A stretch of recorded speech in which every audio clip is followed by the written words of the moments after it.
नवी मुंबई व रायगड जिल्ह्यातील ताज्या बातम्या आणि घडामोडींसाठी सबस्क्राईब करा वादळवारा लाईव्ह चॅनल आणि दाबा बेल आयकॉन। ठाणे जिल्ह्यातील मीरा भाईंदर महानगरपालिका हद्दीतील चौक येथील पुरातन हजरत सय्यद बालेशाह दर्गा शरीफ तोडण्याची नोटीस मीरा भाईंदरचे अप्पर तहसीलदार निलेश गौंड यांनी पाठवली होती। वास्तविक हा दर्गा येथे 300 वर्षांहून अधिक कालावधीपासून अस्तित्वात असल्याचे दस्तऐवज उपलब्ध आहेत। तसंच दर्गा 5 ते 7 शतकं पुरातन असल्याची शक्यता देखील वर्तवली जाते। परंतु अचानकपणे अप्पर तहसीलदार गौड यांनी पाठवलेल्या नोटीसीमुळे येथे नित्यनेमाने धार्मिक विधी करणाऱ्या मुस्लिम धर्मियांमध्ये दुःख आणि राग अशी संमिश्र प्रतिक्रिया उमटली। या प्रकरणात भाजप अल्पसंख्याक मोर्चाचे महाराष्ट्र प्रदेश उपाध्यक्ष तथा अल्पसंख्याक मोर्चाचे मावळ लोकसभा मतदारसंघ निवडणूक संयोजक सय्यद अकबर हेच न्याय मिळवून देतील अशी दर्गा विश्वस्त कमिटीच्या सदस्यांची भावना होती। त्यांच्या अपेक्षेप्रमाणे सय्यद अकबर यांनी तातडीनं ठाणे जिल्ह्याचे निवासी उपजिल्हाधिकारी सुदाम परदेशी यांची भेट घेऊन त्यांना वस्तुस्थितीची जाणीव करून दिली। मी समाजासाठी काम करतो माणसासाठी। आज अशी परिस्थिती रमजानचा महिना आहे सर। रमजानच्या महिन्यामध्ये आपण हे तोडणं तरी किती योग्य साहेब?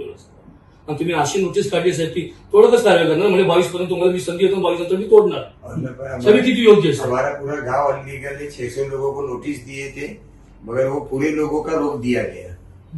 उन लोग को भी पूरे गांव को नोटिस था। हे आपले धार्मिक स्थळ आपल्याला दिसतात का साहेब? तुमच्या आधीमध्ये एवढे हॉटेल चालले साहेब, एवढे बार एवढे धाबे साहेब तुमच्यामध्ये, शेत जमिनीचे बिंदास बेकारी स्थळ साहेब, त्याच्यावर तुम्ही काय कारवाई करत नाही साहेब? तुम्हाला धार्मिक स्थळ दिसत साहेब? आता ह्या महिन्यात मला धार्मिक स्थळ दिसत मला सांगा। 300 वर्षापूर्वीची ती पुरातन दर्गा आहे साहेब, लक्षात घ्या की इतिहास आहे दर्गा, लक्षात घ्या साहेब। आज ती दर्गा तुम्हाला दिसली कसं तोडण्यासाठी मला सांगा। ठीक आहे, तुम्हाला कोणी मेल केला असलं किंवा काय तर साहेब आपण जबाबदार अधिकारी साहेब, आपण त्याच्यावर साहेब काहीतरी योग्य विचार करून काम केलं पाहिजे असं मला वाटतं साहेब। आणि तुम्ही अशी नोटीस दिली साहेब, तुला सांगा किती योग्य सर?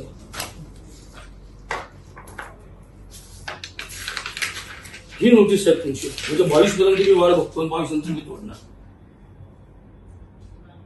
बोला साहेब, नोटीस दिली ना साहेब? आता मला सांगा रमजानला पवित्र मानतो, ह्या पवित्र माहिती दिसलं साहेब तुम्ही?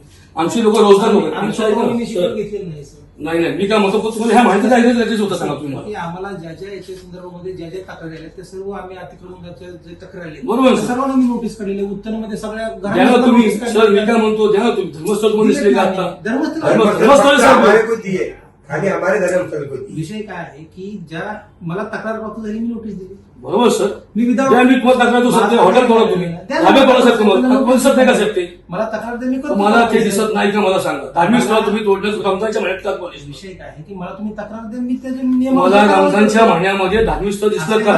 रमजान महिना किंवा मी इंटेन्शनली कोणाच्या याच्यावर नाही साहेब, नाही करायचं साहेब, लक्षात घ्या। आणि टॅक्स बोलतोय मी, शासनाला टॅक्स आम्ही मैं बताता तुमको महानगरपालिका को टैक्स नहीं भर सकते तुम, धार्मिक स्थल का पता तुमको समझे? कितने 2017 में भी हम लोग 40,000 रुपया वही भरने का हम लोगों ने 48,000 रुपया भरना भी किया, हमसे फाइन भी लिया। हे सत्यता आहे, लक्षात घ्या। आज मुस्लिम समाज हा भारतीय जनता पार्टीच्या मागे साहेब, तुम्हाला सांगतो पार्टी, लक्षात घ्या साहेब। आणि आमचा समाज काय चुकीचं काय काम करत नाही तिथं ती 300 वर्षाची तर काही साहेब, लक्षात घ्या। आज तुम्हाला रमजान मध्ये दिसलं का साहेब? मला कळत नाही। जबाबदार अधिकारी साहेब तुम्ही, तुमच्या फार जबाबदारी साहेब, लक्षात घ्या। आज मी साहेबांशी बोललो, मी सुदाम परिषद आमच्या पडलेलं होतं पहिलं कारण म्हणून होतं मी साहेबांशी सांगू दे साहेब बरोबर नाही म्हणे, मी बोलतो म्हणे रमजानच म्हणतो बसून आपण या विषयावर बसून आपण या विषयावर मला दर्गाच्या बाजूला जे जे असेल साहेब चुकीचं असेल ते आपण 100% सांगितलं कमिटी माझ्या निकाल दिला, आपण तोड भी खुद से कारवाई करें। आणि ही दर्गा ट्रस्ट साहेब आता यांनी वकापला सुद्धा रजिस्टर केली, लक्षात घ्या। आता जे वकाप आहे साहेब बसून आपल्या विषयावर साहेब। आता ही महसूल जागा महसूलची गरज आहे। आता काय करणार साहेब? आता काय करायचं? बरोबर ना?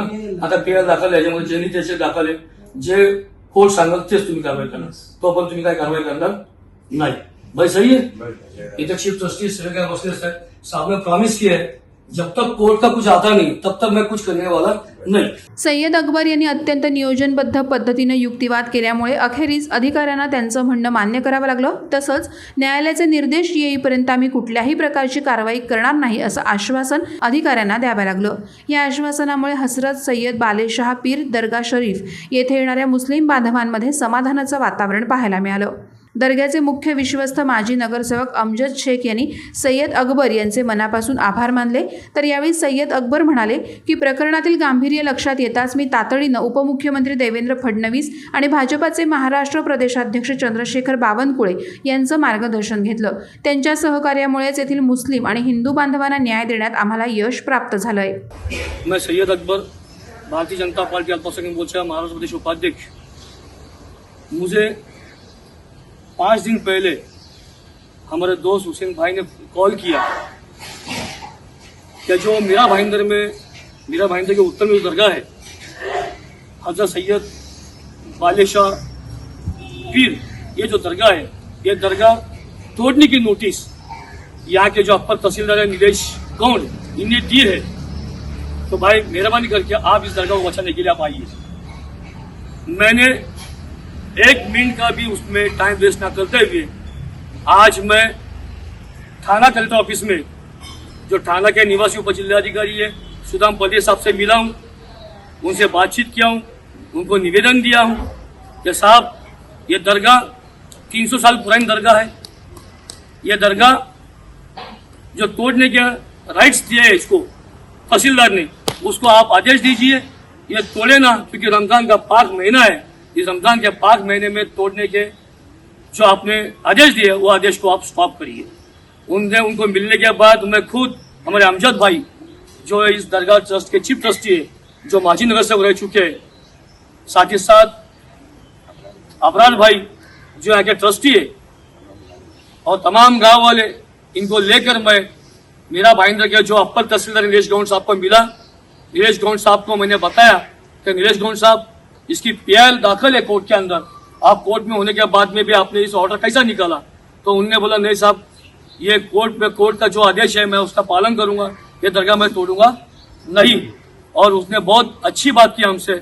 इंशाअल्लाह इसके अंदर मैं खुद सब दरगाह ट्रस्टियों का ये जो खिदमत का मौका मुझे बाली पीर साहब ने दिया है उनका, और हमारे जो महाराष्ट्र प्रदेश के अध्यक्ष है चंद्रशेखर बावनकुळे साहब और हमारे जो देवेंद्र फडणवीस साहब है जो उप मुख्यमंत्री है, उनका मैं दिल से शुक्रिया करता हूँ क्योंकि उन्होंने मुझे प्रदेश उपाध्यक्ष बनाकर ये जो खिदमत का मौका मुझे दिया है उनका बहुत बहुत दिल से शुक्रिया. यावेळी सय्यद अकबर यांच्यासोबत दर्ग्याचे मुख्य विश्वस्त माजी नगरसेवक अमजद शेख, विश्वस्त अब्रार शेख, अफसर खान, अफजल शेख, कलाम खान, वाहिद खान, समन्वयक समाजसेवक हुसेन सय्यद, सय्यद अकबर यांचे निकटवर्तीय बंदा नवाज मनियार आदी मान्यवर उपस्थित होते. वादळवारा लाईव्हसाठी न्यूज ब्युरो ठाणे. नवी मुंबई व रायगड जिल्ह्यातील ताज्या बातम्या आणि घडामोडींसाठी सबस्क्राईब करा वादळवारा लाईव्ह चॅनल आणि दाबा बेल आयकन.